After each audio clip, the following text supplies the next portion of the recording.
Bien-aimé, baisse ta tête, nous allons prier. Seigneur, nous voulons te dire merci pour la grâce que tu nous accordes, Éternel, en cette matinée.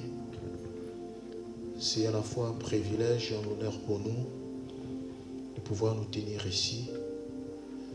Parce que tout au long de cette semaine, Éternel, tu as été fidèle. Nous sommes venus te rendre un culte. Nous sommes venus, Père, te célébrer. Nous sommes venus t'adorer, nous sommes venus t'honorer. Père, nous voulons connaître tes principes, nous voulons connaître ta volonté. Nous voulons connaître ce que tu veux que nous fassions, Éternel. Papa, nous te remettons toutes choses entre tes mains. Coordonne, ô mon Dieu, ces moments et que par ton Saint-Esprit, tu nous orientes, tu nous parles. Au nom précieux de Jésus-Christ. Amen. Amen. Alléluia. Bien-aimé, avant de t'asseoir, dis un mot de bénédiction à quelqu'un qui est assis à côté de toi. Bénis quelqu'un qui est assis à côté de toi.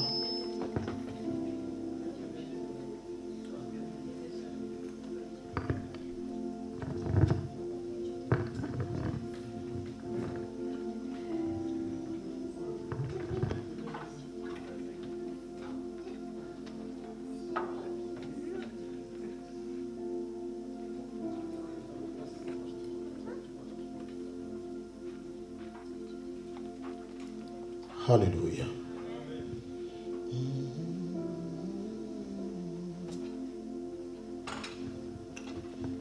Bien, asseyons-nous. Soyez heureux, soyez en paix, soyez bénis une fois de plus. Les gens qui sont cachés derrière le poteau là, vous me voyez bien? Les gens qui sont cachés derrière le poteau là, est-ce que vous voyez ce qui se passe ici? Si vous ne voyez pas, détachez-vous comme ça, allez comme ça. Allez comme ça, allez comme ça. Vous me voyez? Vous allez me voir parce que je vais écrire là. Vous allez voir ce que je vais écrire. Parce que quand je vais écrire, vous risquez de ne pas voir ce que je vais écrire.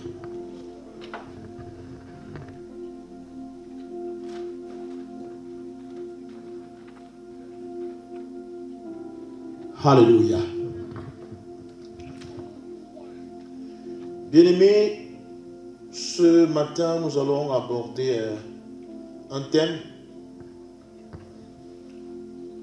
qui fâche. Dis à quelqu'un un thème qui fâche. Un thème qui fâche. Heureusement que votre mère tout à l'heure vous demandait d'avoir des bouts de papier. Mais je préfère souvent vous dire d'avoir des blocs-notes parce que le bout de papier, après, on l'abandonne aussi quelque part. Ayez plutôt des blocs-notes, ayez des stylos vraiment appropriés pour cela. C'est très important d'étudier la parole de Dieu. Et n'écrivez pas pour faire plaisir au pasteur, mais écrivez parce que c'est des choses que vous devez apprendre. Et qui dit apprendre, dit mettre en pratique. Amen.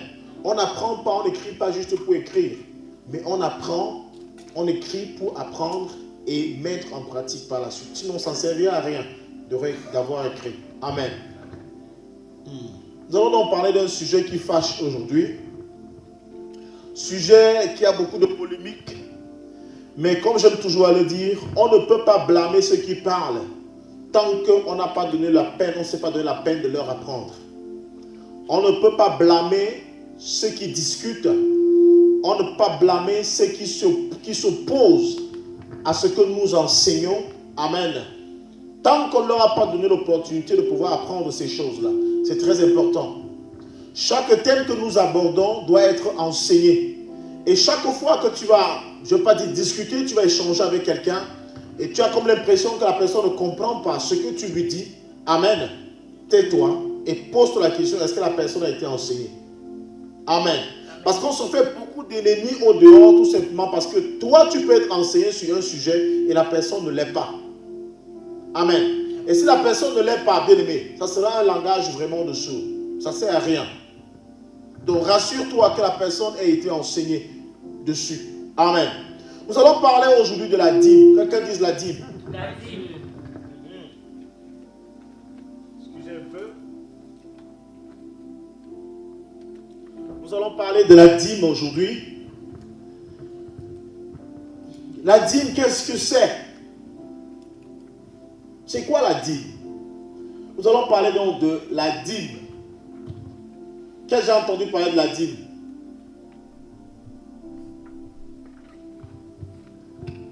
Voilà, tout le monde a entendu parler de la dîme. Est-ce que tout le monde sait ce que c'est que la dîme? Ok, si tu ne sais pas, aujourd'hui tu sauras ce que c'est que la dîme. C'est important, amen. Parce que tu dois connaître. Je premièrement dis qu'ici à la maison de prière pour tous les peuples, nous croyons en la dîme. Nous croyons en la dîme. Amen. Parce que c'est un mystère en Dieu, on ne croit plus à la dîme, c'est la loi, la machin et tout ça. Nous croyons à la dîme. Amen. Alléluia. Bien-aimés, nous croyons donc à la dîme à la maison de prière pour tous les peuples. Non pour polémiquer, non. Nous ne sommes pas là parce qu'on veut créer des polémiques, non. Nous sommes là parce que nous voulons enseigner là-dessus. C'est très important et parce qu'on pense que l'homme ou le chrétien, le croyant devrait connaître ces choses. Alléluia. Amen. Alléluia. Amen. En réalité, la dîme, au départ, selon le plan de Dieu, le plan initial de Dieu, quand vous lisez le livre de Genèse, vous allez vous rendre compte que la dîme n'existe pas dans le livre de Genèse. Amen. Amen. Mais elle sera instituée par la suite parce qu'il y a quelqu'un qui va poser un acte qui va plaire à Dieu et Dieu va adopter cela par la suite. Amen. Amen. Et on va voir pourquoi est-ce qu'il a adopté cela. Alléluia. Pourquoi est-ce qu'il l'a adopté? Amen. Donc avant de dire non, il faut que tu saches pourquoi est-ce qu'elle existe d'abord. Alléluia. Prenons donc nos Bibles dans le livre de Genèse chapitre 14. Genèse 14. Genèse 14. Genèse chapitre 14.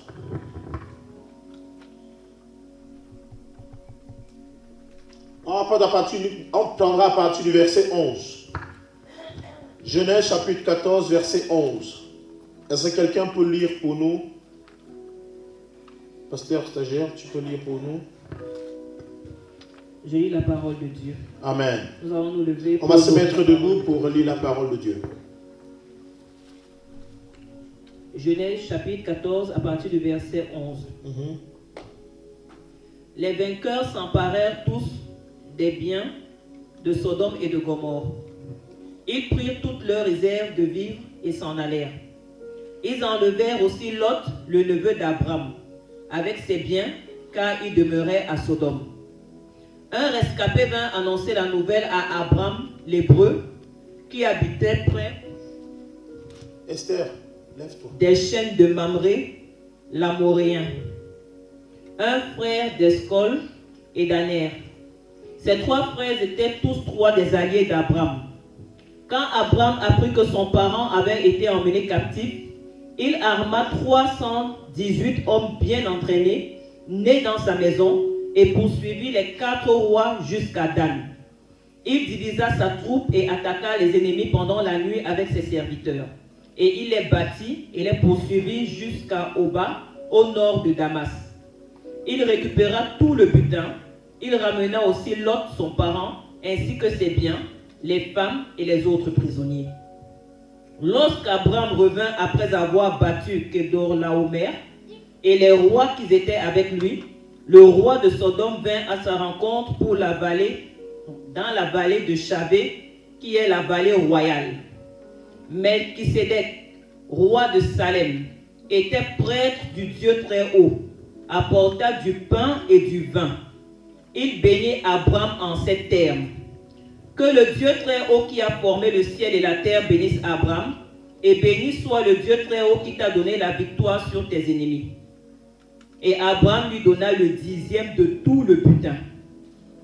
Le roi de Sodome dit alors à Abraham: rends-moi les personnes et garde les biens pour toi. Abraham lui répondit: je jure à main levée vers l'Éternel, le Dieu très haut qui a formé le ciel et la terre, que je ne prendrai rien de ce qui t'appartient, pas même un fil ou une courroie de soulier, pour que tu ne puisses pas dire: j'ai enrichi Abraham. Je ne veux rien si ce n'est ce qu'ont mangé les jeunes gens. De plus, la part des hommes qui m'ont accompagné, Aner, Escol et Mamré, eux, ils la prendront. Que Dieu bénisse sa parole. Amen. Amen. Bien-aimés, asseyons-nous.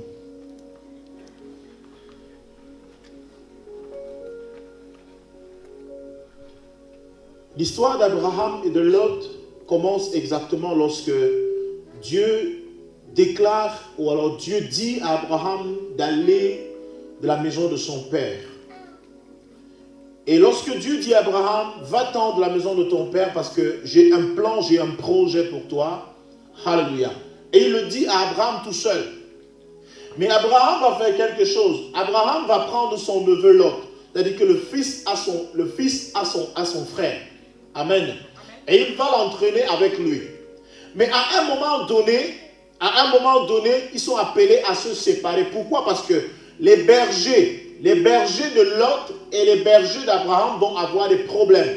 Il y aura des tensions entre eux. Alléluia. Et ils sont appelés à se séparer à un moment donné. Alors Abraham va appeler Lot, va dire, je ne veux pas qu'il y ait de problème entre tes bergers et mes bergers, entre tes serviteurs et mes serviteurs, parce qu'ils avaient des serviteurs. Amen. Tous avaient des grands troupeaux. Alors Abraham va dire à Lot, mon neveu, je ne veux pas qu'il y ait des problèmes entre toi et moi. Je préfère qu'on se sépare. Choisis le lieu où tu vas. Si tu vas à gauche, moi j'irai à droite. Et si tu vas à droite, moi j'irai à gauche. Et l'autre va choisir un lieu déterminé, bien déterminé, alléluia. Et il va partir avec ses bergers et tout ce qu'il avait comme richesse. Et Abraham aussi va aller du côté opposé. C'est ainsi qu'ils se sont séparés. Alléluia. L'autre va s'installer dans une ville. Amen. L'autre va s'installer dans une ville. Abraham aussi va créer une nouvelle ville. Il va créer un nouveau site à lui. Amen. Maintenant, les deux étant séparés, quelque chose va se passer. La ville où se trouve Lot, le neveu d'Abraham, sera attaquée. Amen. Cette ville sera attaquée. Et lorsqu'elle est attaquée, il y a un jeune homme qui va fuir pendant que la ville est attaquée et ira dire à Abraham que pendant que tu es, la ville où se trouve ton neveu est attaquée. Alléluia. Et Abraham, ne pouvant pas rester sans rien dire, ne pouvant pas rester sans réagir, va former une armée. Il va rassembler aussi des hommes afin qu'ils aillent secourir non seulement la ville, mais son fils, son neveu. Amen. Je vous situe d'abord dans l'histoire afin que nous puissions vraiment nous comprendre. Amen. Amen. Est-ce que jusque-là c'est bon? C'est bon jusque-là? Amen. Voilà. Alors, Abraham ira donc avec son armée et ils iront libérer son neveu Lot. Mais quand ils vont libérer son neveu Lot, vous savez, à cette époque-là, lorsque tu allais faire une guerre, quand tu allais mener une guerre, si tu remportais la guerre, tu prenais aussi le buteur, c'est-à-dire que ce qui appartenait au peuple que tu as vaincu. Amen. C'est ainsi qu'Abraham va retourner de là avec de grandes richesses. Et lorsqu'il retourne de là avec les richesses, c'est là où on entre exactement dans le passage que nous avons lu à partir du verset 11. Amen. La Bible déclare donc au verset 11 que les vainqueurs enlevèrent toutes les richesses de Sodome et de Gomorrhe et toutes leurs provisions et ils s'en allèrent. Alléluia. Ça veut dire qu'Abraham, les vainqueurs, quand on parle de vainqueurs ici, c'est les serviteurs d'Abraham. C'est l'armée qu'Abraham avait formée. Amen.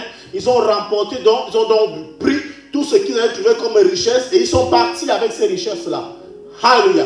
Et quand ils arrivent, ils rencontrent donc Abraham sera face à deux personnes. Amen. En parlant à partir du verset 12, ils enlevaient aussi avec ses biens Lot, fils d'Abraham. Abraham dit, qui demeurait à Sodome et ils s'en allèrent. Un fuyard vint, prenons à partir du verset 15. Il divisa sa troupe pour les attaquer de nuit, lui et ses serviteurs. Il les battit et les poursuivit jusqu'à Shoba, qui est à la gauche de Damas. Il les ramena toutes les richesses, il les ramena aussi Lot. Donc ils n'ont pas seulement pris les richesses, mais ils ont aussi pris Lot. Amen. Ils ont pu récupérer tout ce que les assaillants avaient pris. Amen. Ils ont récupéré Lot et ils ont ramené Lot à son frère, à son oncle Abraham, bien évidemment. Alléluia. Amen. Est-ce qu'on est ensemble? Amen. Maintenant, verset 17. Après qu'Abraham fut revenu vainqueur de Kedorlaomer et des rois qui étaient avec lui, le roi de Sodome sortit à sa rencontre dans la vallée de Chavé, qui est la vallée du roi. Lorsqu'Abraham rentrait donc maintenant de la guerre, il y a un roi qui est venu à sa rencontre, qui est venu le croiser en fait. Amen. Il y a un roi qui est venu à sa rencontre, bien évidemment, et ce roi va poser un acte. Alléluia. Verset 18. Melchisédek, roi de Salem, fit apporter du pain et du vin. qu'il était sacrificateur du Dieu très haut. Alléluia. Il y a un roi du nom de Melchisedec qui va venir aussi à la rencontre de Abraham. Amen. Et il lui fit apporter de l'eau, du lait avec eux. Est-ce qu'on est ensemble? Du lait et quoi? Du lait et... Vous n'avez pas suivi? Dessus qu'on est ensemble? Je vous en prie, vous êtes partis de la maison pour venir à l'église. Soyez à l'église. Vous êtes partis de la maison pour venir à l'église. Soyons à l'église. Amen. Amen. C'est très important. Alors, je vais relire. Écoutez très bien. Verset 18. Melchisedec, roi de Salem, fit apporter du pain et du vin. Il était sacrificateur du Dieu très haut. Il fit apporter du pain et du vin à qui? À Abraham. Amen. Amen. Quand on dit il fit apporter, ça veut dire que ce n'est pas lui-même qui a apporté, mais il a envoyé ses serviteurs donner à Abraham. Amen. Amen. Ce n'est pas Melchisedec lui-même, mais c'est Melchisedec qui a ordonné qu'on apporta du pain et du vin à Abraham. Alléluia. C'est comme si, moi qui suis établi ici, je décide, je dis, pasteur Michel, évangéliste Lionel, allez donner à manger ou alors à boire à telle personne. Mais ils partent à mon nom. Ils ne partent pas à leur propre nom. Amen. Ils vont dire, le pasteur Cyril nous a envoyé te remettre ceci. Amen. Et ça veut dire que lorsque cette personne aura à remercier la personne, elle ne va pas remercier ceux qui ont apporté, mais elle va remercier celui qui a ordonné qu'on lui apporta cela. Amen. Amen. Alléluia. Amen. Ce qui va se passer par la suite, c'est que Abraham, lorsqu'il va recevoir ce pain et ce vin, fera quelque chose. Amen. Amen.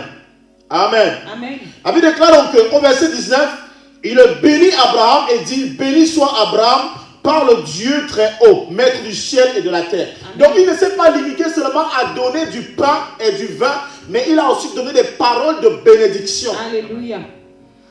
Ça veut dire que ce qu'on doit retenir ici, c'est qu'en fait, le pain et le vin ne sont pas la bénédiction. Amen. La bénédiction n'est pas matérielle. Amen. La bénédiction est verbale. La bénédiction est un mot. Amen. Amen. Quand quelqu'un va te bénir, il ne te donnera pas forcément de l'argent. Et il m'a béni avec de l'argent. Ce n'est pas ça la bénédiction. Yes. La bénédiction est un mot, c'est une parole. Amen. Tout comme la malédiction. Quand on maudit quelqu'un, on ne lui donne rien, mais on donne tout simplement les mots. Je te maudis. Vérité. Et cela s'accomplit. Tout comme je te bénis et cela s'accomplit. Alléluia. Alors la Bible déclare qu'il va bénir Abraham. Amen. Par les paroles. Après avoir donné à manger et à boire, il va le bénir par la suite par les paroles. Amen. Alléluia.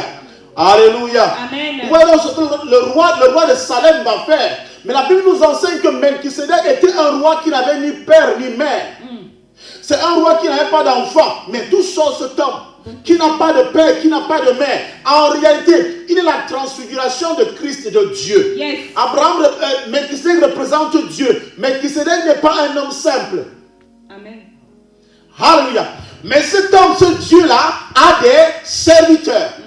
Ce Dieu-là, ce Dieu Melchisedec, alléluia. Même comment on l'appelle sacrificateur. C'est pourquoi la Bible déclara que Jésus a été fait sacrificateur selon l'ordre de Melchisedec. C'est-à-dire que lui aussi n'avait ni père ni mère en réalité. Amen. Amen. Mais Melchisedec avait quelque chose, c'est qu'il avait des serviteurs. Ces serviteurs qu'il a pu envoyer à un moment donné apporter du pain et du vin à Abraham. Alléluia.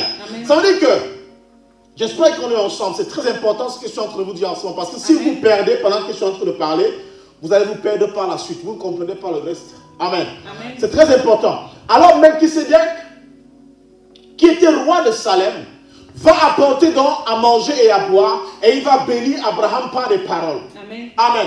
Et on a dit que bénir quelqu'un, Bénir quelqu'un, ce n'est pas lui donner forcément quelque chose de matériel. On ne bénit pas quelqu'un en lui donnant un matériel, mais on bénit quelqu'un par des paroles. Alléluia. Amen. Alléluia. Tout comme on maudit quelqu'un aussi par des paroles. On ne maudit pas quelqu'un en lui donnant quelque chose, mais on le maudit tout simplement par des paroles. Quand quelqu'un dit tu ne seras rien, c'est une parole de malédiction. C'est une malédiction et cela agit. Amen. Lorsqu'on dit il y a un parent qui a maudit son fils, il y a un parent qui a maudit sa fille, il ne lui a rien donné. Ce n'est que des paroles. Amen. Alléluia. Alors, le contraire, c'est bénir. C'est aussi des paroles. Amen. Mais aujourd'hui, l'Église semble avoir changé ce langage-là au point où quand quelqu'un veut dire on m'a béni, il veut montrer plutôt le matériel. Dieu m'a béni avec ceci. Non. Dieu t'a béni avec une parole. Amen. Chaque fois que le pasteur va dire que Dieu te bénisse, ou alors qu'un frère te dit que Dieu te bénisse, bénir quelqu'un, c'est lui donne le pouvoir de réussir. Alléluia. Amen. Alléluia. Amen. Alors, bien aimé, ce qui va se passer par la suite, c'est que Abraham prendra donc, il fera quelque chose, lui aussi fera quelque chose. Au verset 20, béni soit le Dieu d'Abraham, le Dieu très haut, qui a livré tes ennemis entre tes mains. Et Abraham lui donna la dîme de tout. Abraham va prendre ce qu'il avait reçu pendant la bataille, ce qu'il a pu garder comme richesse. Amen. Amen. Il va diviser cela en 10. Et il va prélever une partie qu'il va donner au roi de Salem. Amen. Amen. Il donne à qui? Il donne au roi de Salem. Et on a expliqué que le roi de Salem, c'est qui? C'est Melchisedec. Un homme qui n'avait ni père ni mère. Melchisedec qui n'avait pas de fils. Melchisedec qui est la préfiguration de Jésus-Christ. Melchisedec qui est l'image de Dieu. Alléluia. Ça veut dire que Abraham va donner sa dîme à Dieu. Amen. Pas aux serviteurs de Melchisedec. C'est pourquoi nous sommes des serviteurs de Dieu. Amen. Quand tu donnes ta dîme, ce n'est pas à moi que tu la donnes, mais tu la donnes à Dieu. Yes. Est-ce que vous comprenez un peu? Amen. Parce que le plus souvent, on dit non, je donne ma dîme parce qu'on donne la dîme au pasteur. Ce n'est pas au pasteur que vous donnez la dîme. Vous ne donnez pas la dîme au pasteur, vous la donnez à Dieu. Amen. Ici, ils n'ont pas donné aux serviteurs de Melchisedec qui leur ont pourtant apporté de l'eau et du vin, du pain et du vin. Amen. Mais ils ont plutôt donné quoi?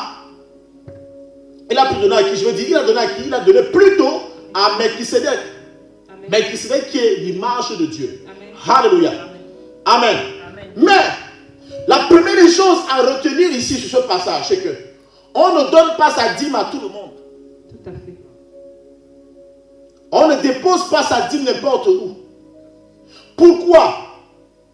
Il donne à Melchisedec parce que Melchisedec lui a non seulement donné à manger, amen, il lui a donné à boire et il a aussi béni. Amen. Or, la Bible déclare qu'il y a deux rois qui sont sortis à sa rencontre. Il y a un autre roi qui est sorti. Pourquoi Abraham n'a pas donné à ce roi-là? Parce qu'en fait, ce roi ne lui a rien donné. C'est un roi qui voulait tout simplement profiter d'Abraham. Or, le premier roi Melchisedec ne voulait pas profiter d'Abraham, il voulait plutôt le bénir. Amen. Amen. Alléluia. Amen.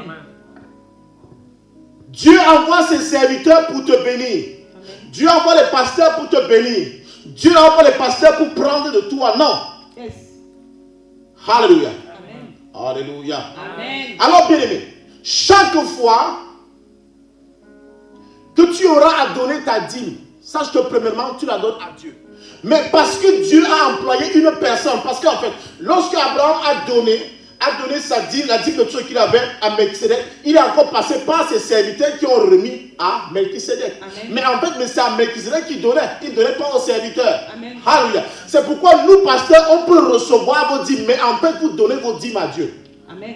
Il faut qu'on soit d'abord clair à ce niveau-là. Yes. Avant d'expliquer ce que c'est que la dîme, on explique d'abord à ce niveau, afin que chacun sache et qu'on soit clair. Amen. Parce qu'il y a beaucoup de discussions là-dessus aujourd'hui. Oh, la dîme, c'est l'Ancien Testament. Mais je tiens déjà à vous dire ici que lorsqu'on parle d'Abraham, ici, on n'est pas encore dans la loi. Là, on est encore dans la grâce. On est encore dans la foi. Pourquoi? Parce qu'Abraham est le père de la foi. Amen. Abraham n'est pas le père de la loi. Lorsqu'on va parler d'Abraham, lorsqu'on va parler de la loi, on parlera plutôt d'un autre personnage qui est Moïse. Alléluia. Ça veut dire qu'ici, nous ne sommes pas encore dans la loi. Amen. Ici, nous sommes encore dans la foi. Amen. Amen. Parce que selon la dispensation, selon l'Esprit de Dieu, on parle de la grâce pour entrer dans la loi et ressortir de la loi pour encore entrer dans la grâce. Amen. Ce qui a été au départ et ce qui sera à la fin. C'est vrai qu'il y a des choses qui sont passées ici au milieu. C'est pour ça que Dieu a dû instituer une loi afin de ramener le cœur de l'homme à lui. Amen. Alléluia. Et une fois que le cœur de l'homme est revenu à lui, il le plonge encore dans la grâce. Amen. Alléluia. Amen. Alors quelque chose se passe au verset 21. Verset 21. Genèse, pour ceux qui viennent d'arriver, nous sommes dans le livre de Genèse chapitre 14, verset 21. Le roi de Sodome dit à Abraham, donne-moi les personnes et prends pour toi les richesses. Vous voyez deux rois, mais qui ont un comportement différent. Le premier arrive, il bénit, il donne à boire, il donne à manger. Le second arrive juste pour prendre. Amen. Il y a des gens qui arrivent dans nos vies seulement pour prendre. D'autres arrivent pour donner. Amen. Amen. Et parfois, ceux qui viennent pour prendre sont plus exigeants que ceux qui viennent pour donner. C'est ça, vérité. Je suis sûr que vous avez tous connu ce genre de phénomène. Les gens qui viennent seulement pour prendre dans votre vie. Et ils n'apportent rien. Ils vous sèchent comme ça, ils prennent tout et ils s'en vont.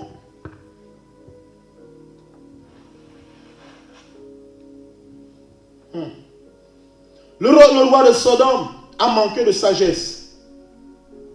Et c'est pour cela que la réponse d'Abraham sera aussi assez virulente. Alléluia.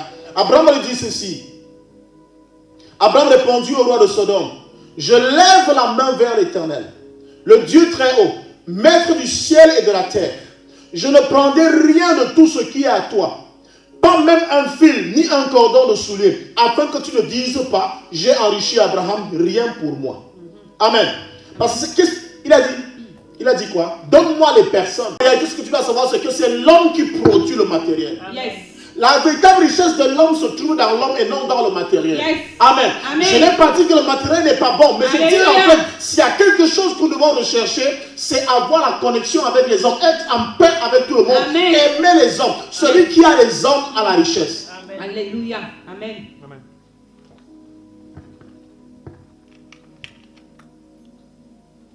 Alléluia. Amen. La dîme ne doit pas donner aux serviteurs, mais elle est donnée à Dieu, à Melchisédek. Amen. Même si c'est le serviteur qui va recevoir cela, mais elle est destinée à Dieu. Amen. Alléluia. Amen. On ne donne pas sa dîme à n'importe qui. Non. On ne la dépose pas à n'importe qui. Mais on donne là où on est enseigné, là où on est nourri. Parce que, sache aussi, chaque fois qu'on parlera de pain et de vin dans la Bible, le pain, c'est la parole de Dieu. Est-ce que vous comprenez? Amen. Le pain, c'est la parole de Dieu. Le pain, ce n'est pas le pain que vous mangez là, aller à la boulangerie, m'acheter du pain. Non. Le pain, c'est la parole de Dieu. On dit Jésus-Christ est le pain de vie. Le pain, c'est la parole de Dieu. Amen. Et le vin, c'est quoi? Le vin symbolise le Saint-Esprit. Le vin, c'est l'Esprit de Dieu. Amen. Ça veut dire que quelqu'un ne peut pas rester dans un coin, il ne t'enseigne ni la parole, il ne t'aide pas à nourrir l'Esprit de Dieu en toi et te dit apporte-moi ta dîme. On ne donne pas sa dîme à tout le monde. C'est celui qui te nourrit spirituellement, c'est là-bas où tu déposes ta dîme. Amen. Alléluia. Amen. Amen. J'espère qu'on est ensemble. C'est pourquoi Abraham va remettre plutôt à Melchisédek au lieu de remettre au roi de Sodome. Amen. Amen. Jusque-là, j'espère que nous sommes ensemble. Amen. Alléluia. Amen. Maintenant,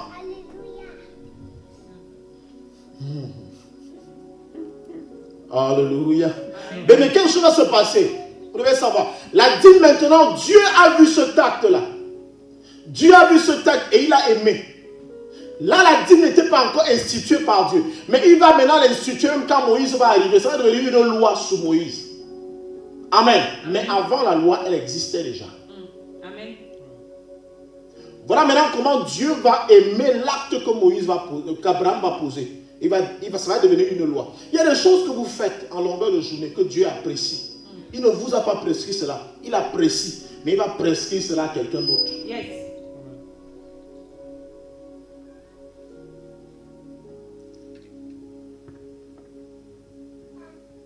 C'est pourquoi faites très attention à toute personne qui, chaque fois que vous lui parlez de Dieu, il va tout te ramener dans la Bible. Parce qu'en fait, tout ce que Dieu nous demande n'est pas forcément écrit dans la Bible. Amen. Il y a parfois les actions des hommes qui ont fort plu à Dieu. Et il a pris cela et dit, ok, Je vais demander que tout le monde fasse désormais comme ça parce que ce qu'il a fait, j'aime cela. Amen. Amen. Amen. L'acte d'Abraham va donc plaire à Dieu. Au point où cela va devenir une loi. Il va instituer cela. C'est pourquoi on aura plusieurs formes de dîmes. Parce que quand on parle de la dîme, il y a plusieurs formes de dîme. Amen. Au départ, on dit oui, dîme. Mais il y a plusieurs formes de dîme. On a 4 types de dîmes. 4. Amen. Amen. Mais il faut noter tout ça. On a 4 formes de dîmes. 4 formes.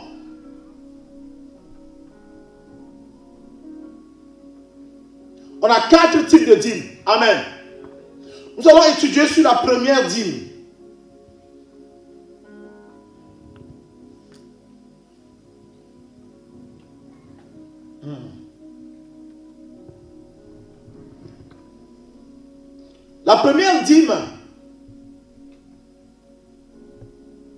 La première dîme est celle qui est la plus connue en fait. Amen.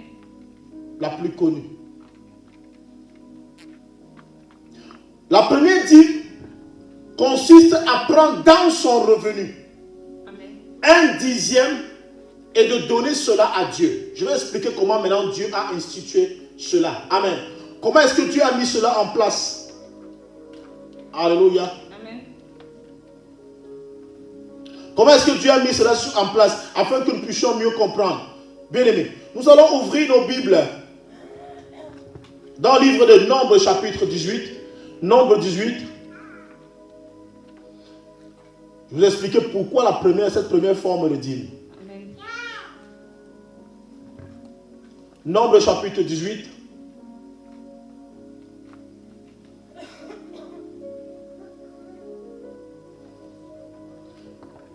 Vous allez comprendre que, en fait, Abraham est vraiment notre repère. Parce que la Bible nous demande de porter nos regards sur Abraham. Pas sur Moïse. Amen. Parce qu'Abraham, c'est la foi. Abraham, c'est la grâce. Nombre chapitre 18. Si nous sommes à la page, quelqu'un va lire pour nous. Nombre 18, verset 24. Allons-y rapidement pour gagner en temps. Nombre 18, verset 24, Oui. la parole de Dieu. Car je leur donne pour possession la dîme que les Israélites prélèveront pour l'Éternel. C'est pourquoi je leur ai dit qu'ils n'auront pas de patrimoine foncier parmi les Israélites. Alléluia. Que Dieu bénisse sa parole. Amen. Car je leur donne. Amen. Je leur donne. Verset 24, je vais relire ma version. Amen. Je donne comme possession aux Lévites les dîmes que les enfants d'Israël présenteront à l'Éternel par élévation. C'est pourquoi je dis à leur égard, ils n'auront point de possession au milieu des enfants d'Israël. Israël sort d'Égypte. Dieu sort son peuple d'Égypte pour les amener où? À Canaan. Amen. À Sion. On peut dire Canaan, on peut dire Sion. Amen. Il s'agit sur le même territoire. Il sort dans son peuple d'Égypte et ils amènent à Canaan. Amen. Amen. Quand ils amènent à Canaan, en fait, ceux qui amènent à Canaan sont les 12 tribus de Jacob. Amen. Les 12 tribus d'Israël. Amen. Les 12 fils d'Israël. Ils sont 12. On va noter. Amen. On va noter afin de pouvoir mieux comprendre ce que nous disons ce matin. Ils sont 12. On va mettre 1, 2, 3, 4, 5, 6, 7, 8, 9, 10, 11, 12. 12 tribus. Amen. Alléluia. Amen. Quand ils arrivent à Canaan, il a prescrit les gens avant qu'ils n'arrivent à Canaan. Lorsque Moïse avait envoyé les 12 espions afin d'aller voir si la terre de Canaan est une terre prospère, c'est une bonne terre. Alléluia. Ils sont revenus et ils ont fait le rapport à Moïse. Et la terre était vraiment bonne. Mais Dieu va dire ceci à Moïse. Voici exactement ce qui va se passer. Voilà comment tu as fait la distribution des terres de Canaan. Tu donneras à chaque tribu ceci ou cela. Alléluia. Chaque tribu devra recevoir. Mais il y a une tribu qui ne recevra jamais, qui ne recevra rien. Amen. La tribu des Lévites. On a 12 tribus. Voici, celle-ci recevra. Celle-là recevra. Celle-ci recevra. Elle recevra. Elle recevra. Elle recevra. Elle recevra. Elle recevra. Elle recevra. Elle recevra. Elle recevra. Mais celle-là ne recevra pas parce qu'elle est mise à part. Les Lévites. Amen. Les Lévites ne recevront rien. Pourquoi? Parce que c'est une tribu qui est mise à part pour le sacerdoce. Et ils vivent seulement au temple. Amen. Écoutez-moi très bien. Si vous ne voyez pas bien, on décale encore, on amène ça ici. Bien. Amen. C'est une tribu qui n'avait pas part. Ça veut dire que quand on va faire la distribution des terres, quand Moïse est décédé, quand Josué fera la distribution des terres, cette tribu-ci ne recevra rien. Oui, tout ça ici. Amen. Que Dieu te bénisse. Cette tribu ne recevra pas. Les Lévites ne recevront rien. Parce qu'ils sont mis à part. Ils sont des sacrificateurs, c'est-à-dire des personnes mises vraiment à part. Alléluia. Amen. Ceux-ci vont recevoir là, toutes ces tribus vont recevoir les terres, excepté celle-ci. Est-ce qu'on est ensemble? Amen. Celle-ci est appelée à servir le Seigneur. Ça ne veut pas dire que celle-là ne sert pas le Seigneur. Non.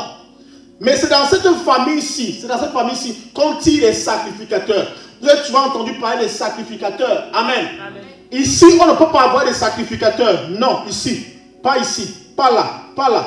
Pas là. Pas là. Pas là. Pas là. Ici, non pas. Ici non plus. Là. Mais c'est ici plutôt qu'on pourra avoir des sacrificateurs. Alléluia. Amen. Ici, on a des sacrificateurs. Ça veut dire qu'ils sont sacrificateurs à vie, ceux-là. S'il y a une famille où on doit prendre des sacrificateurs, prenons la chose la plus simple. S'il y a une famille où on doit prendre des pasteurs, c'est dans cette famille-ci. Ce sont des familles, ce n'est pas un individu, mais ce sont des familles. Parce que ici, chaque individu ici a déjà produit, c'est une famille nombreuse. Amen. Amen. Mais c'est dans cette famille, c'est dans ce groupe-ci qu'on va prendre des sacrificateurs. Alors les sacrificateurs n'ont pas droit à une terre, ils n'ont pas d'héritage. Ils appartiennent à Dieu, tous appartiennent à Dieu, mais ils sont mis à part. Ça veut dire qu'ils passent seulement le temps à l'église. Ceux-ci peuvent aller travailler. Ceux-ci peuvent se battre en journée. Ceux-ci peuvent faire les affaires, mais ceux-ci ne font pas les affaires. Est-ce que vous comprenez très bien? Ça veut dire que quand ceux-ci auront des problèmes, auront besoin de prière, ils iront où? Tous.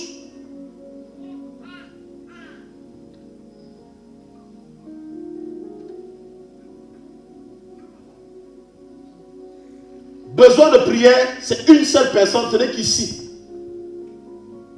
Besoin de connaître la volonté de Dieu, c'est ici. Besoin de faire un sacrifice à Dieu, c'est ici qu'ils doivent déposer. Amen. Ils ne peuvent pas le faire eux-mêmes. Ça c'est on dit que vous devez rester au temple à recevoir le peuple de Dieu. Le peuple de Dieu a besoin de mon temps, il viendra toujours vers vous. Amen. Amen. C'est pourquoi aujourd'hui, on a beau parler que les pasteurs doivent entreprendre, doivent faire ceci. Non. Un pasteur doit passer son temps à lire la Bible, chercher la voix de Dieu. Amen. Amen. Si les pasteurs se retrouvent en train de chercher l'argent aujourd'hui, c'est parce qu'en fait, toutes ces familles ne font pas leur travail.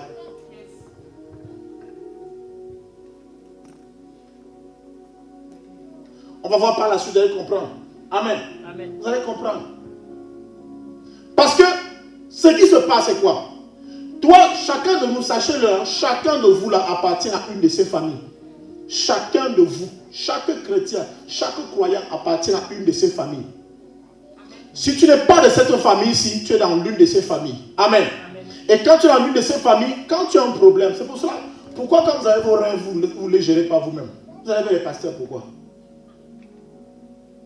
Pourquoi quand vous voulez connaître la parole de Dieu, vous avez les pasteurs? Vous faites comment? Amen. Amen. Si le pasteur n'est pas stable, si le pasteur n'est pas là, vous allez poser la question à qui? Vous allez la poser à qui? Si le pasteur ne lit pas la Bible, vous allez la poser à qui? Amen. Amen. On a les pasteurs qui sont là pour répondre. C'est-à-dire que le pasteur doit te répondre. Mais pour qu'il te réponde, il faut qu'il le sache. Amen. Bien aimé, ne peut connaître la volonté de Dieu que celui qui a pris le temps d'écouter Dieu. Ça veut dire que si le pasteur n'a pas le temps d'écouter Dieu, il ne pourra pas répondre à vos questions. Si moi aussi je dois monter, chercher l'argent, pendant que vous cherchez monter, par exemple, vous montez et chercher l'argent et tout ça, après on se retrouve ici le dimanche matin, Qui va prêcher? Moi aussi, j'étais chercher l'argent en semaine. Moi aussi, j'étais me battre en semaine. Amen. Amen.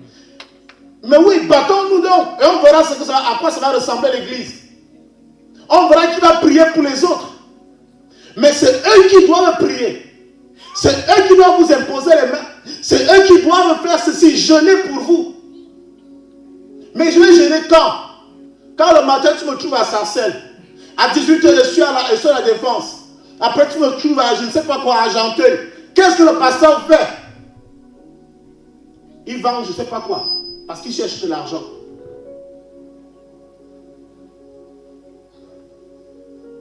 Alors la première dit, Dieu dit, ils vont prélever ceci dans ce qu'ils doivent prélever dans leur revenu pour donner à Dieu. Dieu dit, cela leur sera accordé, leur sera donné. Je vais relire le passage. Amen. Amen. Le verset 24 disait ceci, je donne comme possession aux Lévites les dîmes que les enfants d'Israël présenteront à l'Éternel. Ça veut dire que ceux-ci, ils ont les dîmes à donner à l'Éternel. Amen. Ils ont les dîmes à donner à l'Éternel. Mais parce que ceux-ci n'ont rien, l'Éternel dit que ce que vous devez me donner, je leur donne plutôt parce qu'eux, ils n'ont rien. Vous avez des terres à cultiver. Vous avez des entreprises. Vous avez des budgets. Vous avez des projets. Vous avez ceci, vous avez cela. Ceux-ci n'ont rien. Son temps, leur temps, tout ce qu'ils ont, c'est la Bible. La prière et l'huile d'onction pour prier pour vous. Alléluia. Amen. Amen. Amen. Alors, mais c'est à eux là que vous devez donner. On va dire, oh non, les pasteurs mangent notre argent, ils mangent. Et quand ils chassent vos démons, vous ne dites pas qu'ils chassent nos démons. Ils chassent vos démons aussi. C'est la première forme de dîme. Première forme de dîme. Amen. J'espère qu'on est d'accord, on est ensemble. Hein? J'explique afin que nous puissions comprendre. Premier type de dîme. C'est celle-là. Donc, ce qui revient au sacrificateur, qui revient aux Lévites. Les Lévites, c'est la famille d'Aaron. Amen. Amen. Ça, c'est les descendants d'Aaron. Ce sont eux qui sont des Lévites. Quand on dit Jésus n'était pas de la classe, n'était pas la descendance d'Aaron, c'est parce qu'en fait, il n'était pas ici. Jésus n'est pas né de cette famille. Ça veut dire que si on considère selon la loi de Moïse, selon la loi établie par Dieu, selon les familles, Jésus ne devait pas être un sacrificateur. Amen. Mais Jésus est venu bouleverser tout parce qu'il n'est pas né de cette famille, mais il est sacrificateur. Selon l'ordre de Melchisédek, parce que Melchisédek n'appartient à aucune famille. Amen. On est ensemble. Melchisédek n'appartient à aucune famille. Melchisédek n'est pas ici. Melchisédek est Dieu. C'est-à-dire que Jésus-Christ sort donc de tout ce canevas et lui, il devient un sacrificateur à part. Alléluia. Amen. Bien aimé, si on est d'accord, on acclame le Seigneur. Si on est ensemble, on acclame le Seigneur. Nous sommes là pour cela. Maintenant, on va voir le deuxième type. J'espère que vous avez noté. Deuxième type de dîme. Amen. Deuxième type.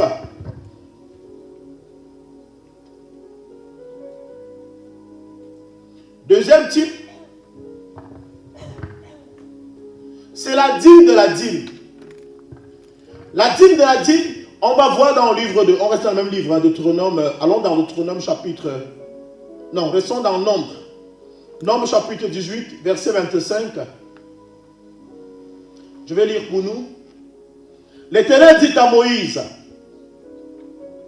et dit, tu parleras aux Lévites, et tu leur diras, lorsque vous recevez les enfants d'Israël la dîme que je vous donne de leur part, comme votre possession, vous en prélèverez une offrande pour l'Éternel, une dîme de la dîme. Ça veut dire que la dîme de la dîme, c'est quoi? Ça veut dire que ceux-ci qui ont reçu des dîmes qui étaient destinées à l'Éternel, amen, mais que Dieu leur a donné, alléluia, eux en retour, ils doivent prélever encore un dixième de ce qu'ils ont eu, amen. Ce qu'ils ont eu de tout ceci, ils enlèvent encore un dixième, amen. C'est cette dîme-là qu'eux, ils donnent. Ça, c'est la dîme de la dîme. Et ils donnent encore la dîme de la dîme à Dieu. Vous comprenez? Ça veut dire, le pasteur que moi je suis, je reçois les dîmes de l'Éternel que vous venez donner à Dieu, et moi je prélève dans vos dîmes une dîme. Amen. Que je donne aussi à l'Éternel en retour. Ça veut dire qu'en fait, Dieu a stratifié l'Église. Il a stratifié. Je suis là, je suis votre père spirituel, moi aussi j'ai un père spirituel. C'est là-bas que moi je vais payer aussi ma dîme. Amen. Et lui aussi va payer la dîme sur son père spirituel, et ainsi de suite. Alléluia. Alors on dit que quand je reçois dans vos dîmes, je prélève encore 1/10. C'est ça qui peut partir de la dîme de la dîme.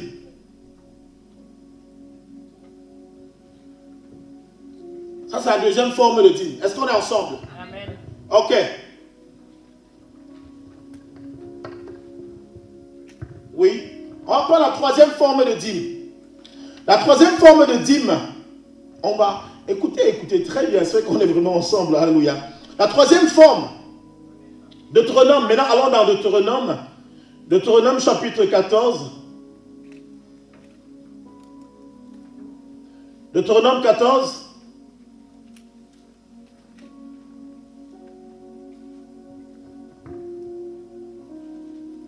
Deutéronome 14 à partir du verset 22.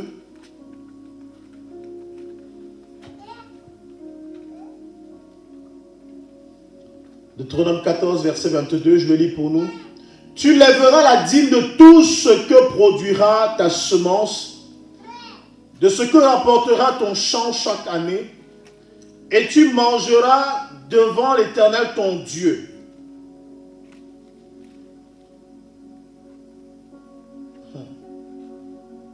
J'aime bien cette dîme-ci. Je vais relier pour nous. Amen. Verset 22. Tu lèveras la dîme de tout ce que produira ta semence, de ce que rapportera ton champ chaque année, et tu mangeras devant l'Éternel ton Dieu dans le lieu qu'il choisira pour y faire résider son nom. La dîme de ton blé, de ton mou, de ton huile, et les premiers-nés de ton gros et de ton menu bétail, afin que tu apprennes à craindre toujours l'Éternel ton Dieu. Peut-être lorsque l'Éternel ton Dieu t'aura béni, le chemin sera-t-il trop long pour que tu puisses transporter ta dîme à cause de ton éloignement du lieu qu'a choisi l'Éternel ton Dieu pour y faire résider son nom?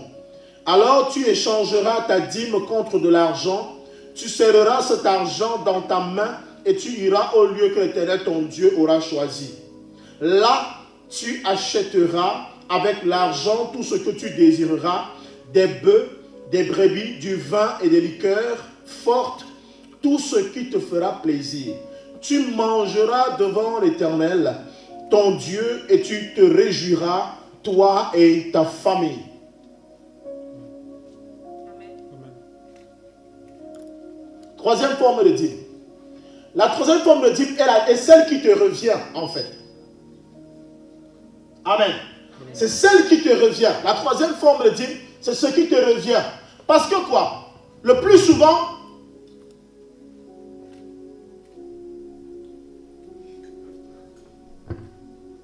nous croyons que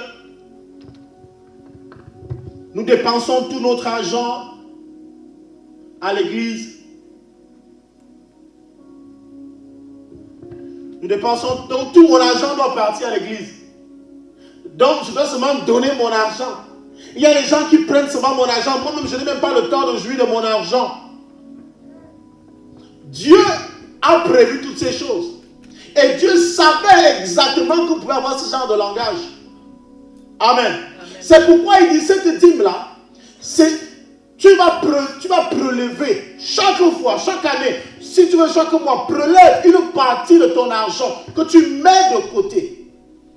Tu mets de côté. Amen. Amen. Et après, tu vas choisir un lieu selon que l'Éternel t'indiquera. Amen. Amen. Il indiquera un lieu dans ton cœur et tu partiras à ce lieu-là. Et là, tu partiras avec tout ce que tu as rassemblé. Tu iras manger et boire. Mais parce que, imaginez que tu as produit peut-être du plantain ou je ne sais pas, des ignames ou des patates.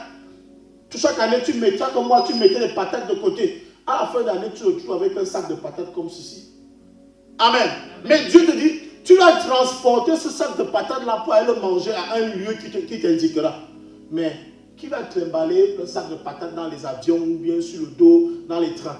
Ce qu'il te demande de faire, vends plutôt ce sac de patates et quand tu auras reçu de l'argent, il dit, ne mets même pas cet argent dans ta poche. Ne le mets pas en banque, mais tiens-le en main de peur qu'il ne disparaisse. Alléluia. Et après, tu vas t'asseoir quelque part dans un lieu que l'Éternel aura choisi pour toi. Et là, achète-toi des bœufs. Quand il dit des bœufs, ça veut dire qu'il sait que cet argent-là sera beaucoup. Il dit des bœufs. Achète-toi des liqueurs fortes. Ça veut dire que Dieu même te conseille de boire, de prendre des liqueurs fortes ici. Si tu as le whisky que tu veux boire, bois le whisky ce jour-là. Afin que tu apprennes à craindre l'Éternel. Que tu saches que Dieu n'oublie pas le travailleur. Dieu n'oublie pas celui qui travaille pour avoir de l'argent. Alléluia. Dieu veut. Et c'est ce que les gens appellent. Malheureusement, les mondains, ceux qui ne croient même pas en Dieu connaissent ces choses. Ils prennent les vacances. C'est ça, on fait les vacances. Il y a les chrétiens qui travaillent comme des forcés. Après, vous travaillez comme des fonctionnaires. Vous n'avez pas le temps de repos. Vous ne connaissez pas ce qu'on appelle les vacances. Pendant que tu rassembles un tel argent, lequel Dieu te met dans ton cœur, il faut que j'aille à Dubaï pour les vacances cette année. Mais vends tout ce que tu as rassemblé, tu vas à Dubaï. À Dubaï, tu arrives, tu manges, tu bois. Et tu manges et tu bois. Sache que pendant que tu manges, tu bois, tu manges devant moi. Tu bois devant moi. Et tu vas apprendre à te réjouir. Amen. Ça, c'est la troisième forme de dîme qui te revient. La dernière fois que tu as pris les vacances, c'était quand? Dites-moi un peu. La dernière fois que tu as pris les vacances, c'était quand? La dernière fois que tu as décidé d'aller te reposer un peu, c'était quand? La dernière fois. Excusez-moi. Moi-même, je parle comme ça, là, moi-même, c'est quelque chose que j'ai vu.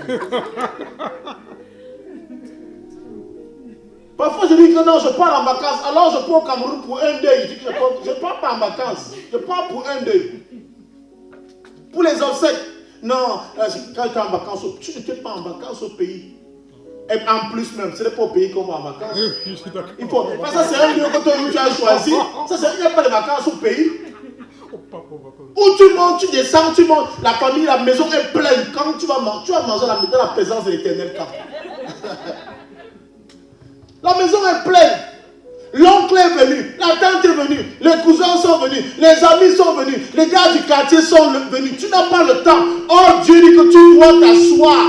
C'est pourquoi il va choisir un lieu que peut-être tu ne connais même pas, que tu n'as jamais vu. Parce que vous bavardez beaucoup. Vous bavardez beaucoup. Il dit, il faut donc que tu t'asseyes, que tu manges et que tu boives. Alléluia. Amen. Ça, c'est la troisième forme de dîme. J'aimerais que chacun de vous respecte un peu cette troisième forme de dîme-là, cette année-ci. Vraiment. Appelez-moi, dites que je suis en train de partir. Je dis, Alléluia, je vais chanter pendant que je suis en train de partir. Je suis en train de partir. Je suis dans l'avion. Tu pars où? Je vais à Las Vegas. Ok, va à Las Vegas.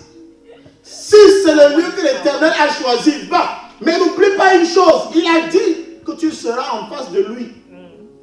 Tu ne vas pas aussi à Las Vegas pour faire le Alaoubadé, machin, tu montes, tu descends. Non. Non. C'est très important. Voilà. Amen. Ça, c'est la troisième forme. On va dans la quatrième forme. Quelqu'un dit la quatrième forme de dîme. Donc, quatrième type de dîme, c'est celle qui revient à l'orphelin et à la veuve. Vous voyez, Dieu n'a oublié personne. Il fait des répartitions au point où il pense à tout le monde. Il pense à tout le monde. Il pense aux orphelins, il pense aux veuves. Et faites attention. Quand il parle de veuve ici, ce n'est pas toute femme qui est veuve sur la Bible. Ah bah, tu as payé ton mari que tu dis que tu es veuve. Tu as 35 ans, tu as payé ton mari, tu es veuve de quoi? On voit les veuves, ce genre de veuves qui font la vie, les veuves joyeuses, qui font la vie dehors là, elle dit que non, elle a perdu son mari, alors qu'elle gère les jeunes garçons, non, tu n'es pas veuve. Dieu sait, il sait ce qu'on appelle veuve. Amen. Tu ne vas pas tromper les gens. Il sait qu'on appelle orphelin. Un orphelin, c'est quoi? Dites-moi, l'orphelin, c'est qui? Qui n'a ni père ni mère. Nous, on voit les enfants qu'on appelle orphelins ici, sa mère est encore vivante. On voit les enfants qu'on appelle orphelins, son père est vivant. Tu n'es pas orphelin. Un orphelin, tu n'as pas de père, tu n'as pas de mère. Tu es abandonné à toi-même. Alors Dieu dit, ce genre d'enfant, parce qu'il a abandonné à lui-même, il faut qu'on fasse quelque chose. Mettons aussi de côté pour lui. Et il exige que chacun de nous mette de côté pour ce genre d'enfant. Que chacun de nous mette de côté pour ce genre de veuve qui n'a personne, qui n'a plus de force, qu'aucun homme ne va regarder. Elle est fatiguée, elle est vieille. Personne ne va regarder. Pas les yoyettes là. Non. Non. Tu vois une veuve, la greffe touche le sol. Tu n'es pas veuve vraiment. Non, non. Les ongles de ça. Non, les ongles. Les ongles d'une veuve. Non. Tu t'es fait la manicure. Veuve. Tu t'es fait la manicure. La veuve fait la manicure. Toi, tu es moyen, tu fais la manicure. Non, tu n'es pas une veuve. Tu te moques de nous, tu n'es pas une veuve. Deutéronome 18. Deutéronome 18, à partir du verset 28 à 32, oui.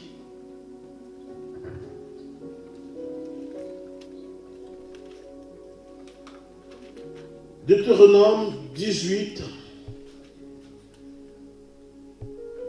Deutéronome 18. Vous allez voir comment celle-là elle est un peu différente. Amen.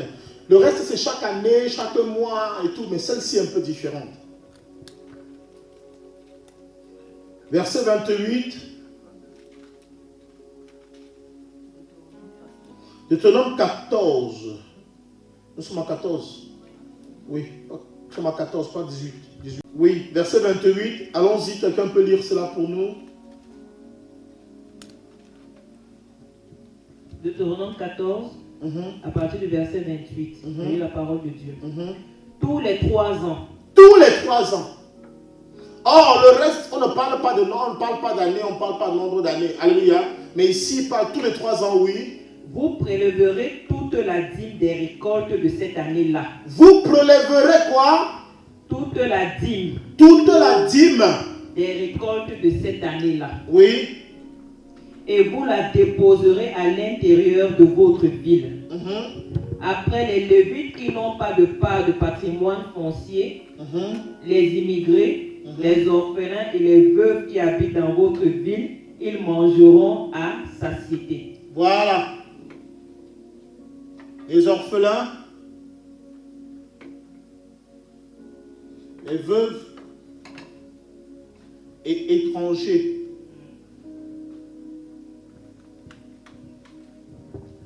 Amen. Amen. Après 3 ans, vous allez mettre quelque chose de côté pour cela. Parce qu'ils n'ont rien. Ils n'ont rien. Amen. Amen. Et il faut qu'ils aient aussi à manger. Amen. Pendant que tu manges chez toi, pense à celui qui n'a pas de domicile. Amen. Pense à l'étranger. Aujourd'hui, la politique étrangère, la politique, en ce qui concerne la politique migratoire ou bien de migration aujourd'hui, à travers le monde, fait couler beaucoup d'encre. Où les gens ne supportent pas que d'autres races ou alors que des personnes qui soient différentes d'eux puissent se retrouver sur leur territoire. Ce n'est pas normal. Amen. Amen. Mais Dieu n'a pas prévu ce genre de choses. Amen. Amen. Selon Dieu, on doit prendre soin de l'étranger. On doit se soucier de ceux qui ne sont pas chez eux. Amen. Amen. Et gloire à Dieu parce que nous sommes quand même dans un pays où je crois que les étrangers se trouvent bien dans ce pays-ci. Non. Vous n'avez pas dit Amen. Amen. Je sais qu'il n'y a pas d'opposants. En tout cas, si vous opposez, ça va encore vous opposer. Mais je sais quand même que, comparé à certains pays, le social ici en France, Amen, Amen. Je crois que c'est une référence quand même dans le monde. Alléluia. C'est une référence dans le monde. Ailleurs, ce n'est pas le cas. Donc nous bénissons le Seigneur pour la France et que Dieu bénisse les autorités, le gouvernement et tous ceux qui travaillent dans ce pays. Alléluia. Afin de pouvoir mettre les immigrés, les étrangers, les orphelins, les veuves à l'aise. Amen. Amen. Amen. Priez pour cela. Priez pour cette nation. Priez pour cela. Vous ne savez pas la fête de revendication. Vous allez vous placer, machin, vous voler les trucs dans les musées, tout ça. Non, ils ne sont pas là pour ça. Amen. Amen.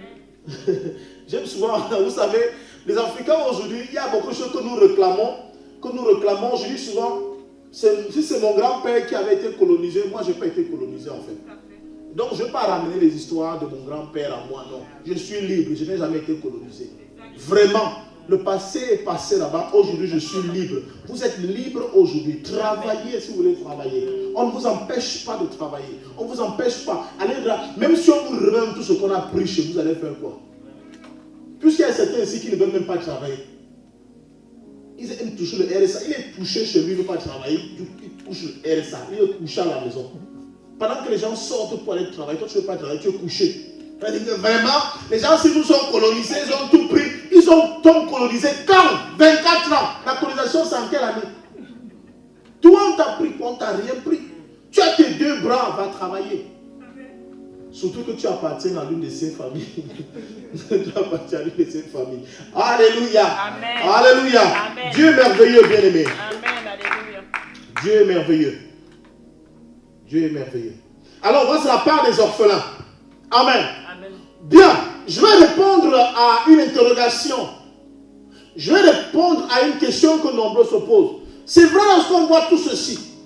Toute cette répartition-ci fait partie de la loi de Moïse. Voilà ce qu'on doit faire dans la loi de Moïse. Amen. Ça, tout ceci relève, je suis d'accord que ça relève de la loi de Moïse. Amen. Amen. Non, la loi, c'est une loi de Moïse. Ceci relève de la loi de Moïse. Et les gens peuvent revendiquer cela, dire non, la dîme est passée. C'est vrai qu'on a vu dans Genèse ici, on n'est pas encore dans la loi, mais on a vu la dîme instituée. Amen. Et Dieu l'a implémenté sous Moïse. Alléluia. Amen. Parce que je n'ai pas entendu quelqu'un dire, ah non, parce que ça ne nous concerne pas. Donc, parce que on n'est pas obligé de le faire. Je vous dis alors ce que vous êtes obligé de faire. On va voir ce que vous êtes obligé de faire. Alléluia. Amen. Acte chapitre 4. Oh, ça c'est ce que l'Église, ça c'est ce que les croyants devaient faire au temps de Moïse. Amen. Amen. Mais qu'est-ce que nous devons faire? Acte des apôtres, Jésus est déjà mort, Jésus est parti. Ça veut dire qu'il y a beaucoup de choses qui ont changé. Le fonctionnement de l'Église a changé. Amen. Et je vous dis encore, la Bible nous déclare que la loi de Moïse était l'ombre des choses à venir. L'ombre, pas la chose qui devait arriver, mais l'ombre. Amen. Amen. Amen. L'ombre peut effrayer. Si l'ombre t'effraie, ça veut dire que la chose, lorsqu'elle arrivera, tu vas fuir. C'est pour cela que je dis encore, notez bien ceci. C'est la loi de Moïse. Toi qui me dis non, ça veut dire qu'on n'est pas obligé de faire ça. Je vais donc te dire ce que tu dois faire. Amen. Amen. J'espère qu'on tombera d'accord. Alléluia. Quelqu'un dit yes. Yes. Dis yes, dis yes, dis yes. Yes. Voilà. Nous sommes là pour apprendre. Et Dieu va nous enseigner. Acte chapitre 4. Est-ce que quelqu'un peut se lever, lire avec beaucoup d'onction? Quelqu'un qui peut lire étant dégagé, qui peut lire pour nous? On a besoin de... Je veux quelqu'un qui peut lire? Oui. Je lis la parole de Dieu. Ah, vous voulez tous lire là? Ok, verset, à partir du verset 1er. Acte chapitre 4, à partir du verset 1er, je lis la parole de Dieu. Pendant qu'il parlait ainsi à la foule, survinrent quelques prêtres accompagnés du chef de police du temple et des membres du parti des Sadducéens. Ils étaient irrités de voir les apôtres enseigner le peuple et leur annoncer que, puisque Jésus était ressuscité, les morts ressuscitaient eux aussi. Alléluia. Attends. Je vais prendre un autre passage. Bon, prends la partie, ça risque d'être trop long. Prends la partie du verset 32. Ça risque d'être trop long. Je lis la parole de Dieu à partir du verset 32. Tous ceux qui étaient devenus des croyants vivaient dans une parfaite unité de cœur et d'esprit. Oui. Personne ne se prétendait propriétaire de ses biens, mais il partageait tout ce qu'il avait. Alléluia. Là, nous sommes dans l'église primitive. Après Jésus, nous sommes dans Actes des Apôtres. Amen. Jésus est déjà mort. Jésus est ressuscité. Jésus il est parti au ciel. Mais dans les consignes qu'il a laissées, amen, il laisse un peuple uni. Il laisse un peuple un. Il n'y a plus que non, moi je suis de la famille de tel. Moi je suis de la famille de tel. Moi je suis ceci. Alléluia. La Bible déclare dans le verset 32, sa version c'est un peu compliquée. Est-ce qu'il y a quand même une autre version dans l'église? Amen. Oui. Elle peut lire devant son micro là. Oui. Je lis au nom de Jésus. La multitude de ceux qui étaient devenus croyants. Toi aussi tu as encore d'autres versions. Oui, vas-y, lis, vas-y. La multitude de ceux qui étaient devenus croyants, oui. N'avaient qu'un cœur et qu'une âme. N'avaient qu'un cœur et une âme. Et nul ne considérait comme sa propriété. Et nul ne considérait comme sa propriété. L'un quelconque de ses biens. L'un quelconque de ses biens. Au contraire. Au contraire. Ils mettaient tout en commun. Ils mettaient tout en commun. Oui. Au contraire, ils mettaient tout en commun. Quelqu'un d'autre a une autre version? C'est le même fond, hein? Oui, lis-moi ta version. Lis-nous ta version.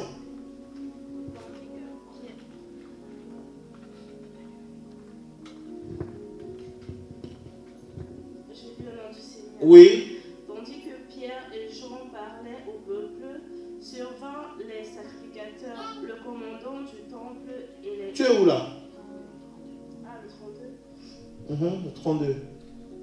La multitude de ceux qui avaient cru... La multitude de ceux qui avaient cru, oui.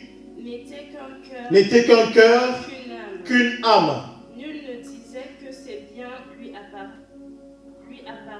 appartinssent en propre. Oui. Mais tout était commun entre eux. Alléluia. La multitude de ceux qui avaient cru. C'est la même version, c'est le même fond. Amen. La Bible déclare que tous ceux qui avaient cru n'étaient d'un seul cœur et qu'une seule âme. Ça veut dire que l'Église parlait d'une même voix.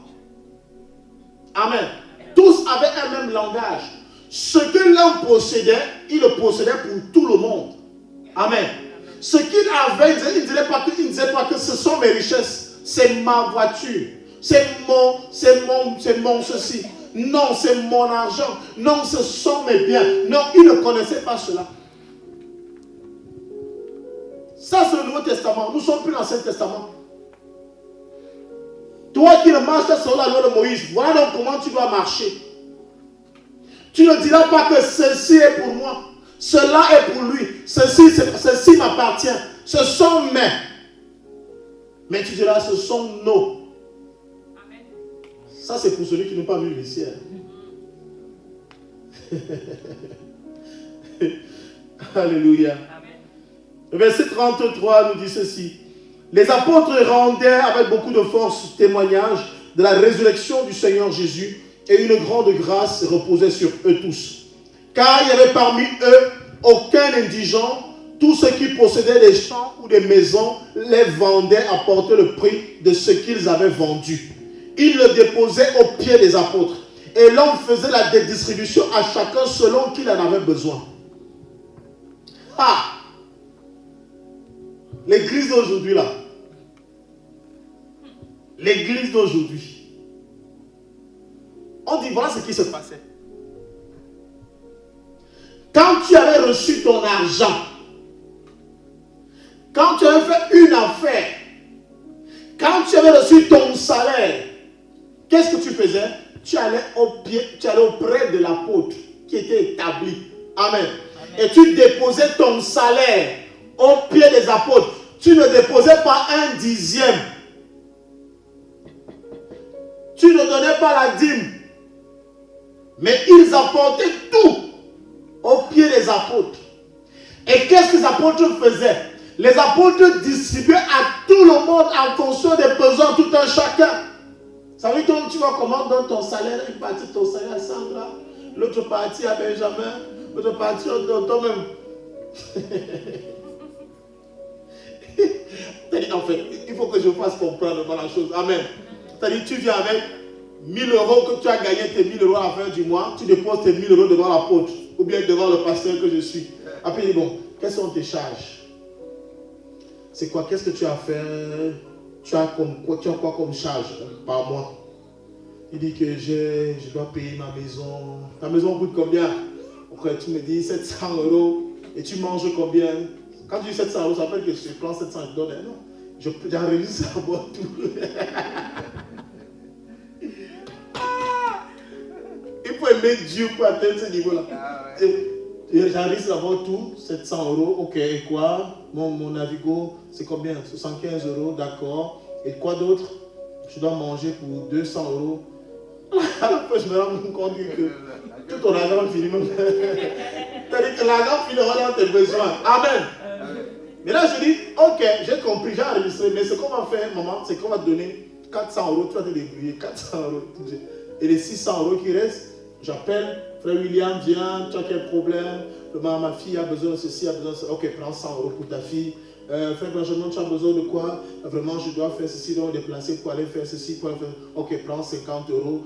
Tel autre évangéliste Lionel, tu as besoin de quoi? Il me pose son problème. Je prends, je lui donne. Amen. Amen. Et quand on le fait, celui qui a apporté ces 1000 € est content de voir comment on distribue son argent. Il est content. Vous voyez comment vous criez? Ah, c'est parce qu'en fait, ce que vous pouvez comprendre que, on dit que la loi de Moïse était l'ombre des choses à venir. Pourquoi? Parce que ici, le peuple n'appartenait pas encore entièrement à Dieu. C'est une partie du peuple qui appartenait à Dieu. C'est pour ça que cette partie était peut-être 1/10. Dieu leur exigeait 1/10. Mais dans le Nouveau Testament, c'est qu'on appartient entièrement à Dieu. Sur le livre de Romains chapitre 1, il dit qu'on se donne entièrement à Dieu. Si je me suis donné à Dieu, vous dites souvent ça. J'ai donné ma vie à Dieu. Non, ça veut dire que vous mentez. J'ai donné une partie de ma vie à Dieu. Voilà. Voilà ce qu'il faisait. Et il donnait tout. C'est vraiment compliqué. C'est vraiment compliqué. Il donnait tout.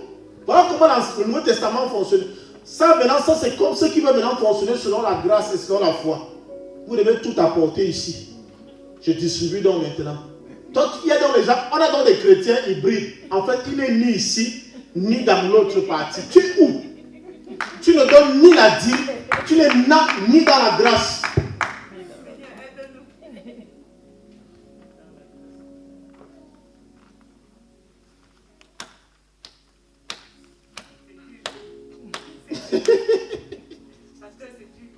Bon, j'avoue que c'est dur, j'avoue que c'est dur. Non, on fait comment? Si le coin y est, Alléluia. Voilà la parole de Dieu. C'est pourquoi ici, en fait, mais ça là, c'est pour les enfants, c'est pour les bébés spirituels. C'est les bébés spirituels qui payent la dîme. Les bébés spirituels. Si tu es encore au niveau où quand on demande de payer la dîme, tu as du mal à payer la dîme, à donner ta dîme, ça veut dire que même la grâce, tu ne vas même pas atteindre. Tu as encore un problème d'enlever 1/10. C'est-à-dire que tu as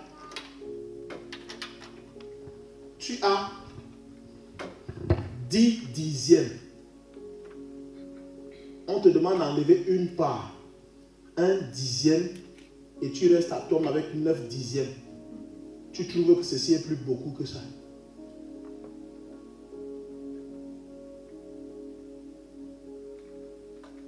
Même quand on était petit, il y a des choses que je voyais chez mon grand-père. C'est que si tu étais son fils et que tu allais tuer peut-être un gibier et tu mangeais tout le gibier, c'est-à-dire de la tête jusqu'aux intestins, jusqu'au boyau, tu manges tout. Non. La malédiction qui va te suivre viendra du Zimbabwe, je t'assure, bien aimé. Parce que, c'est-à-dire qu'il ne saura pas quoi faire. Il va te dire, mais toi tu sors d'où? Tu sors d'où? Vous mangez tout. Tout.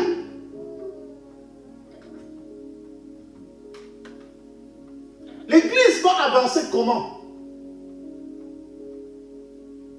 L'église va avancer comment? Et même vos propres vies vont avancer comment? Parce que je n'ai pas voulu tout lire. Sinon, on allait mettre long aussi. Malachie le dit, il dit que apportez dans la maison du trésor toutes vos dîmes. Afin, quand il dit toutes vos dîmes, parce qu'en fait, c'est plusieurs dîmes. Amen. Amen. Afin qu'il y ait de la nourriture dans ma maison. Afin qu'il y ait de la nourriture dans la maison. Alléluia. Amen. Vous voulez que l'église fonctionne bien. Bien aimé, si je n'ai pas le temps de lire la Bible, on a beau se dire les vérités, disons les vérités. Un pasteur qui est consacré à 100% à l'œuvre de Dieu est plus puissant qu'un pasteur qui travaille à 50% ou 25%.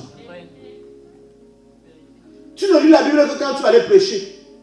Or, quelqu'un lui est assis dans la Bible toute la journée, il lit, il prie, il cherche, il reçoit une révélation. Quand vous venez le dimanche, bien aimé, toi tu sais que celui-ci est différent de celui-là.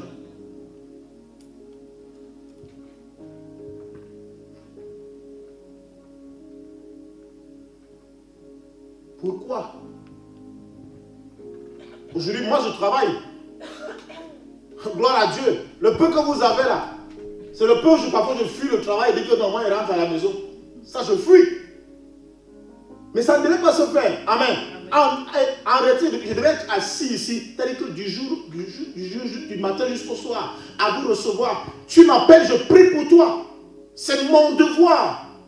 Amen. De prier pour vous. C'est mon devoir de répondre à vos sollicitations. Chaque fois que tu me sollicites, je dois répondre. Vous savez quand je dis que Dieu m'a montré ceci. Mais dites-vous, comment il fait pour... Il y a quelqu'un qui m'a appelé en semaine. Il dit, mais chaque fois vous dire que Dieu m'a dit, Dieu m'a dit. Ça veut dire que moi, je ne sais pas Dieu. Moi, je ne sais pas Dieu alors. Pourquoi Dieu ne me dit jamais? Pourquoi tout le monde dit, Dieu m'a dit, Dieu m'a dit. Dieu ne me dit jamais.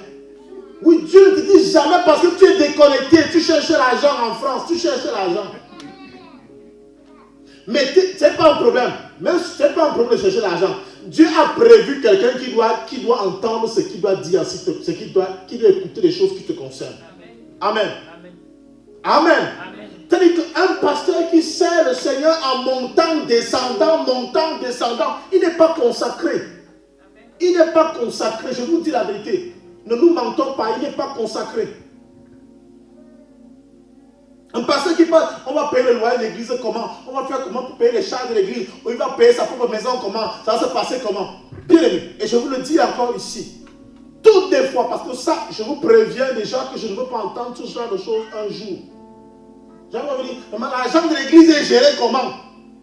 Si tu fais de la gestion, pardon, tu m'apportes ton CV, on va te prendre comme gestionnaire de l'église. C'est que ça commence souvent bien comme ça, hein? On rit, on rigole après. Vraiment, il faut que le pasteur dise comment on gère l'argent de l'église. Comment... Maintenant que vous n'avez pas l'argent, tout ce que le pasteur fait, vous ne voyez pas. Parce que maintenant, vous ne dites pas. Vous voyez les bonnes choses, vous êtes assis, c'est bien, ça passe bien, la bonne musique et tout. Tout se passe bien. Alléluia. Là, personne ne se plaint. Personne ne se plaint. Personne ne pose la question. Après, vous avez commencé à m'envoyer au tribunal, vous allez partir là-bas seul. Il n'aime bien pas, même s'il faut que je fuie pour le pays.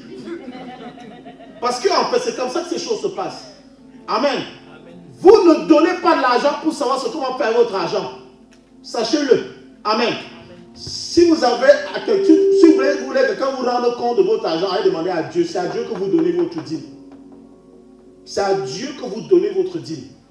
Amen. Parce qu'après, ça va commencer là, on ne sait pas ce qui cherche avec l'argent. Non, il va acheter votre chèque avec notre argent. Je n'achète pas votre chèque avec votre argent. Et quand cela viendra, je vais vous dire que ça va vous dire que j'ai acheté l'argent. Si vous ne voulez pas donner à Dieu directement, on va voir ce qu'il va faire avec cet argent. Parce que vous n'aimez pas la vérité en fait. Ça, c'est la vérité qui vous affranchira. Amen. Amen. Je prie pour toi que quand tu viens à l'église, tu es possédé. Moi-même, je prie la nuit, je ne dors pas. Parce qu'il chasse les démons sur toi. Après, se mettre à me poursuivre. Moi-même, je m'arrête, je chasse encore. Et quand tu apportes 100 €, il faut que tu dises, moi, j'ai géré tes 100 €. Demande-moi comment j'ai d'abord géré tes démons. J'ai géré tes démons comment? Comment j'ai géré tes problèmes? Alléluia. Amen. Alléluia. Amen. Celui qui travaille ici, mange ici.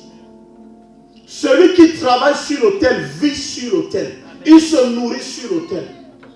C'est Dieu qui s'occupe de nous. Amen. Amen. Et le plus important pour moi, c'est que chacun de vous soit véritablement heureux. Et vous ne serez heureux que lorsque vous serez entièrement consacré à l'Éternel. Pas à réfléchir comment payer la salle, comment le mois-ci. À réfléchir, ça doit être votre devoir. Alors que celui qui n'est pas encore au niveau de la grâce, pardon, soit au moins à ce niveau-ci. Pardon, que chacun choisisse. Qui veut être à ce niveau-ci? Là, c'est pas moi qui prescris, hein, c'est Dieu qui prescrit, c'est pas moi. Qui veut être à ce niveau-ci? va être à ce niveau, je vais commencer à vous appeler. Ceux qui ne répondent pas ici, vous appellent, ça veut dire que tu es dans la grâce, tu veux tout donner. Et que Dieu bénisse tous ceux qui donnent depuis que nous avons commencé ici. Alléluia. Dieu veut vous bénir. Dieu veut que vous soyez heureux. Alléluia. Et vous le serez. J'espère que cet enseignement, si vous a fait du bien, vous avez compris un certain nombre de choses que vous ne connaissiez pas. Amen. Chaque fois que quelqu'un vous dira que non, la dîme, c'est dans la loi, tu lui diras, ok, d'accord, la dîme, c'est dans la loi. Maintenant, allons donc dans la libéralité. La libéralité, c'est la foi. Amen. Et le sacrifice. Si tu n'as pas pu donner une partie de toi, ce n'est pas toi, ce n'est pas la totalité de toi que tu pourras donner. Amen. Dieu, en instituant ceci, c'était pour nous amener à nous donner entièrement à lui. Alléluia. Donc sache que Dieu te bénit afin que l'œuvre de Dieu puisse se faire. Dieu ne te bénit pas pour que tes poches soient pleines. Tes poches seront pleines, ce n'est pas un souci. Mais sache que ce qui te demande, c'est que tu soutiennes l'œuvre de Dieu. Amen. Que tu soutiennes l'œuvre de Dieu. Que Dieu vous bénisse par cette parole. Et nous allons se mettre debout en prière. Toi-même, tu vas dire merci à Dieu pour tout ce que tu as reçu aujourd'hui. Tu vas dire merci à Dieu pour ce temps merveilleux que nous avons passé dans sa présence. Bien-aimé, prie en tes propres mots. Rends grâce à Dieu. Prie. Je ne demande pas de prier comme le pasteur, mais prie comme tu le peux. Prie. Dis merci à Dieu pour cette journée. Dis merci à Dieu. Nous sommes dans la prière. Merci Père, Tout-Puissant, pour cette journée éternelle, que la gloire te revienne. Merci pour tout ce que tu fais, éternel. Merci mon Dieu, mon roi et Tout-Puissant, pour le privilège que nous avons eu de pouvoir te servir aujourd'hui. Merci pour la grâce que nous avons eue au monde de voir dans ta présence. Que ton nom soit béni. Merci pour toutes choses, éternel. Entre tes mains, ô mon Dieu, mon roi éternel, nous remettons nos vies. Conduis-nous, dirige-nous, éternel Père, et donne-nous la force de continuer à le faire encore cette semaine qui va débuter. Seigneur, sois avec nous, éternel, accompagne-nous avec le Seigneur, ce privilège et la grâce. Seigneur, notre Dieu et notre Père, au moment où nous voulons nous séparer physiquement, mais restant unis à l'esprit, Papa, nous voulons te recommander au Tout-Puissant la semaine qui va débuter. Papa, conduis-nous partout où nous partirons en cette semaine, guide nos pas, donne-nous surtout la sagesse afin de pouvoir faire des bons choix. Les choix, ô mon Dieu, qui nous permettront de demeurer dans ta présence. Ainsi, lorsque ton Fils Jésus-Christ reviendra dans sa gloire, il nous trouvera prêts. Père éternel, tu nous enseignes aujourd'hui afin que nous puissions nous comporter comme les enfants du royaume. Seigneur, parce que pendant longtemps, nous sommes comportés comme les enfants des hommes. Mais aujourd'hui, étant Dieu puissant, tu as fait de nous, ô mon Père, Dieu puissant, les enfants de ton royaume, Père. Nous voulons agir comme des princes, nous voulons agir comme des princesses. Ainsi, ô mon Dieu, mon roi, chaque fois que tu nous verras, éternel, tu te réjouiras. Père, merci, ô mon Dieu, mon roi, pour cette parole que nous avons reçue aujourd'hui, qui nous permet de comprendre non seulement notre identité, mais aussi nos devoirs dans ta présence. Éternel, permet de pouvoir mettre cette parole en pratique et que nous aidons aussi nos frères et sœurs à la mettre en pratique. Donne-nous la force de demeurer dans ta présence. Seigneur, que rien ni personne, ô mon Dieu, mon roi, nous éloigne de toi. Seigneur, que les difficultés de la vie, ô mon Père, ne nous fassent pas oublier que tu es Dieu. Seigneur, quand tout sera bien, mon Père, tu seras Dieu. Lorsque tout ira mal, tu demeureras Dieu. Seigneur, nous voulons être reconnaissants pour tous les bienfaits que tu as accomplis dans nos vies. Et nous voulons te glorifier, ô Dieu Tout-Puissant, pour tout ce que tu fais pour nous et pour les membres de nos familles. Seigneur, nous partons, mon Dieu, en ce moment éternel, sachant que nous pouvons nous retrouver ici mardi, vendredi et dimanche prochain pour notre culte d'adoration. Père éternel, protège tes enfants durant toute cette semaine. Que partout où ils partiront, mon Dieu, que ta main soit sur eux.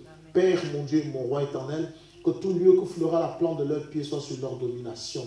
Seigneur, protège-les, bénis-les, éternel Seigneur, dans leurs lieux de service, oh mon Dieu, dans leurs entreprises, sois avec eux. Que tous ceux qui vont toucher de leurs mains en cette semaine soient prospères au nom puissant de Jésus. Seigneur, j'enlève les regards de l'ennemi sur leur vie, afin que tout ce que l'ennemi a programmé contre eux en cette semaine, que cela échoue au nom puissant de Jésus. Amen. Seul ton plan, seuls tes projets dans leur vie vont se réaliser en cette semaine au nom puissant de Jésus. Amen. Je chasse de vos vies tout plan de l'ennemi visant à vous faire échouer, visant à vous faire tomber au nom puissant de Jésus. Amen. Quelle que soit sa ruse, quel que soit le moyen par lequel il voudra passer, que la main de l'Éternel vous protège et vous garde au nom puissant de Jésus. Que Dieu vous donne les ailes et qu'il vous donne la sagesse afin de choisir selon l'Esprit de Dieu au nom puissant de Jésus. Peuple de Dieu, allez en paix et que le Dieu de grâce et de faveur soit votre Dieu. On acclame le Seigneur au nom de Jésus-Christ. Amen. Amen. Je vous salue tous au nom de Jésus.